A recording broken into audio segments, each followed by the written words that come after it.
Hello friends. हम William Shakespeare के play Macbeth को डिस्कस कर रहे थे, जिसमें हमने पिछली वॉल्यूम में इस प्ले का इंट्रोडक्शन कर लिया था। आज हम इस प्ले का एक्ट वाइज ऑब्जर्वेशन शुरू करेंगे। स्टार्ट करते हैं एक्ट फर्स्ट के सीन फर्स्ट से, जहां से ये प्ले प्रारंभ होता है। जैसे ही ये प्ले शुरू होता है वो एक ओपन प्लेस है। यह एक डेजर्ट भूमि है। यहाँ किसी भी प्रकार की कोई बिल्डिंग नहीं है, और यदि हम एटमॉस्फेयर की बात करें तो वो थंडर और लाइटनिंग का है। तभी तीन विचेस प्रकट होती हैं।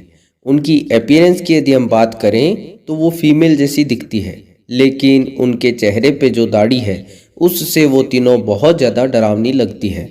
विचेस को वियर्ड सिस्टर्स के रूप में जाना जाता है। फ्रेंड्स ध्यान रखिएगा, वियर्ड का मतलब यहाँ पर फेट से है। इनमें से एक विच आदमी के जीवन का ताना बाना बुनती है, दूसरी उसका माप लेती है, और तीसरी विच जो है वो उसको काटती है। इन विचेज के पास दो असिस्टेंट हैं, जिन पर जादू करके ये उनको कोई भी रूप दे सकती है। इनमें पहला है ग्रे मेल्किंग, ये एक ग्रे कलर की कैट है, और दूसरा है एक पेडॉक, जिसे हम टॉड या मेंढक भी कह सकते हैं। ये दो जानवर हैं जिनको ये विचेज अपने पास रखती है, जिन पर ये जादू करती है। तीनों विचेस डिसाइड करती है कि सनसेट तक जब युद्ध समाप्त हो जाएगा, जो अभी चल रहा है, तब वो एक बंजर भूमि पर मैकबेथ से मिलेगी। फ्रेंड्स, ये विचेज इस प्ले में एक लाइन का उच्चारण करती रहती है, fair is foul, foul is fair. यदि हम इसमें फिगर ऑफ स्पीच की बात करें तो इसमें एक काइजमेस है। इस फ्रेज का मतलब यह है कि विचेज मानती है कि जो चीज़ें मानवता के लिए भले की है वो विचेज के लिए नफरत के योग्य है, और जिन कार्यों से मानवता नफरत करती है उनसे विचेज को लगाव है। दोस्तों, पूरे प्ले में विचेज 3 टाइम्स अपीयर होती है।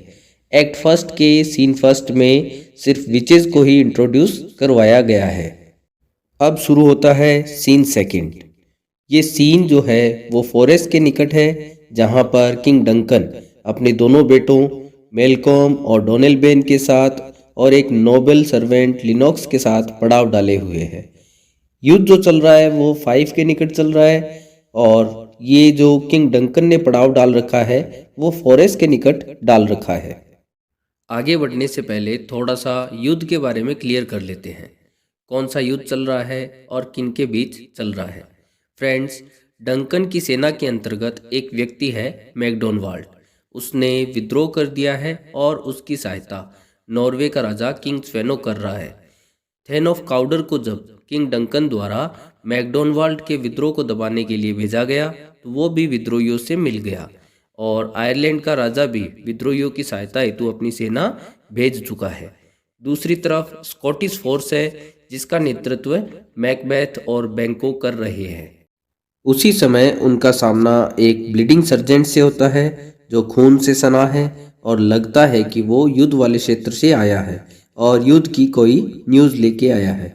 डंकन पूछता है कि ये ब्लीडिंग सर्जेंट कौन है, तो मेलकॉम उन्हें बताता है कि ये नोबल सर्जेंट है, जिसने मेलकॉम को युद्ध भूमि में पकड़े जाने से बचाया था, और युद्ध से उसे वो सही सलामत वापस लेके आया था।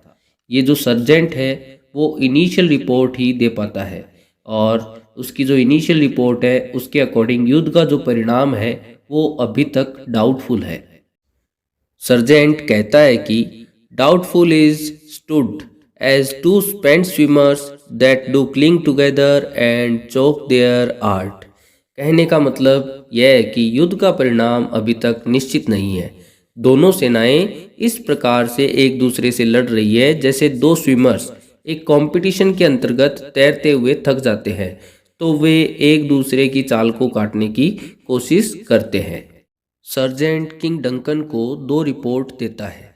पहली रिपोर्ट यह है कि गद्दार मैकडोनवाल्ड युद्ध में मैकबेथ के हाथों से मारा गया, और दूसरी रिपोर्ट थेन ऑफ काउडर की गद्दारी के बारे में। फ्रेंड्स, जब युद्ध स्टार्ट होता है तब थेन ऑफ काउडर का डंकन को पता नहीं था कि ये जाकर विद्रोहियों से मिल जाएगा। डंकन को यह सूचना सर्जेंट द्वारा जब दी गई थी तभी पता चलता है। सर्जेंट मैकबेथ की प्रशंसा करता है और उसे एड्रेस करता है वेलर्स मिनियन, जिसका मतलब है साहस का लाडला बच्चा। यहाँ से हम देखते हैं कि मैकबेथ ऑडियंस के सामने हीरो के रूप में उभर कर आता है और जितनी ज़्यादा वो एक महानता की तरफ चढ़ाई करता है उसका पतन उतना ही दर्दनाक आगे हमें देखने को मिलता है। सर्जेंट मैकबेथ की प्रशंसा करते हुए यह भी कहता है कि शायद मैकबेथ आज युद्ध के अंतर्गत दूसरा गोलगाथा बना देगा। फ्रेंड्स, गोलगाथा एक सीन है क्राइस्ट क्रूसिफिक्शन का। जब ईसा मसीह को सूली पर चढ़ाया गया था तो जो वो सीन है वो गोलगाथा के नाम से जाना जाता है। किंग डंकन इस रिपोर्ट से काफ़ी खुश होता है और सर्जेंट को एड्रेस करता है, O valiant cousin, worthy gentleman, so well thy words become thee as thy wounds. Duncan sergeant की प्रशंसा करते हुए कहता है कि जितने महत्वपूर्ण तुम्हारे गांव हैं उतने ही महत्वपूर्ण और योग्य तुम्हारे शब्द हैं। सर्जेंट मैकबेथ और बैंकों की कंपैरिजन बाज और शेर से करता है कि जिस प्रकार से एक बाज जो है वो स्पैरो पर झपटता है और एक लोयन जो है वो खरगोश पर झपटता है, उसी प्रकार से मैकबेथ और बैंको जो है वो नॉर्वियन की सेना पर टूट पड़े हैं। अब एंट्री होती है रॉस की। ये एक मैसेंजर है। इस प्ले की सबसे इम्पॉर्टेंट और टर्निंग पॉइंट वाली न्यूज़ इसी के द्वारा दी जाती है। रॉस थर्ड रिपोर्ट के साथ आता है। दोस्तों ध्यान रखिएगा, 2 रिपोर्ट सर्जेंट ने प्रस्तुत की है और तीसरी और फाइनल रिपोर्ट डंकन को रॉस के द्वारा दी गई है। रॉस बताता है कि स्कॉटलैंड की सेना युद्ध में जीत चुकी है और नॉर्वे का राजा स्वेनो संधि करने के लिए भीख मांग रहा है, लेकिन स्कॉटिश सेना ने उसके सामने संधि के लिए शर्त रखी है कि नॉर्वे का राजा उन्हें $10,000 सेंट कॉम्स इंच टापू पर नहीं दे देता तब तक नॉर्वे की सेना के सैनिकों को वहां दफनाने की इजाज़त नहीं देंगे। फ्रेंड्स, सेंट कॉम्स इंच एक टापू है जो सेंट कोलंबिया के अंतर्गत आता है, जो कि एक धार्मिक स्थल के रूप में जाना जाता है। नॉर्वियन के राजा को वहां अपने मरे हुए सैनिकों को दफनाने के लिए स्कॉटिश सेना को $10,000 देने की शर्त रखी गई है। यदि वो $10,000 उसी ज़मीन पर दे देता है तो उसके सैनिकों को वहां दफनाने की इजाज़त स्कॉटिश सेना दे देगी। इस प्रकार से मैकबेथ और बैंको ने इतनी बुरी हालत कर दी है नॉर्वियंस की। रॉस मैकबेथ की प्रशंसा करते हुए उसे बेलोनाज ब्राइडग्रूम के नाम से एड्रेस करता है। बेलोना युद्ध की देवी यानी गॉडेज ऑफ वार के रूप में जानी जाती है। दोस्तों, इस प्ले में मैकबेथ के लिए 2 प्रकार के एड्रेसेस यूज लिए गए हैं। एक तो वेलर्स मिनियन जो सार्जेंट के द्वारा यूज लिया गया है और दूसरा बेलोनाज ब्राइडग्रूम जो रॉस यूज लेता है। यह रिपोर्ट सुनकर किंग डंकन ऑर्डर देते हैं कि थेन ऑफ काउडर को मृत्युदंड दे दिया जाए और उसका जो टाइटल है थेन ऑफ काउडर का वो मैकबेथ को दे दिया जाए। किंग डंकन कहता है, what he hath lost noble Macbeth hath won. दोस्तों यहाँ पर ही थेन ऑफ काउडर के लिए यूज लिया गया है और इसका मतलब हुआ जो कुछ उसने खो दिया है मैकबेथ ने प्राप्त कर लिया है। मतलब अब थेन ऑफ काउडर का जो टाइटल है वो मैकबेथ को मिल चुका है।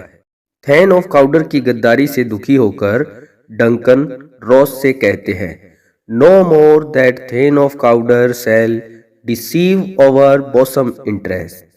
दोस्तों इस स्पीच में हमें ड्रामेटिक आयरनी देखने को मिलती है और इसका मतलब हुआ अब थेन ऑफ काउडर हमें धोखा नहीं दे पाएगा।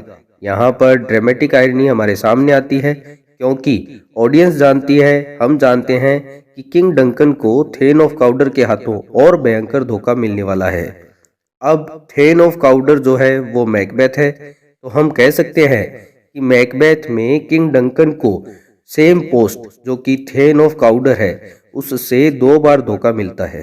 इस प्रकार से सीन सेकंड में युद्ध की रिपोर्ट और कुछ महत्वपूर्ण जानकारियां हमारे सामने आती है।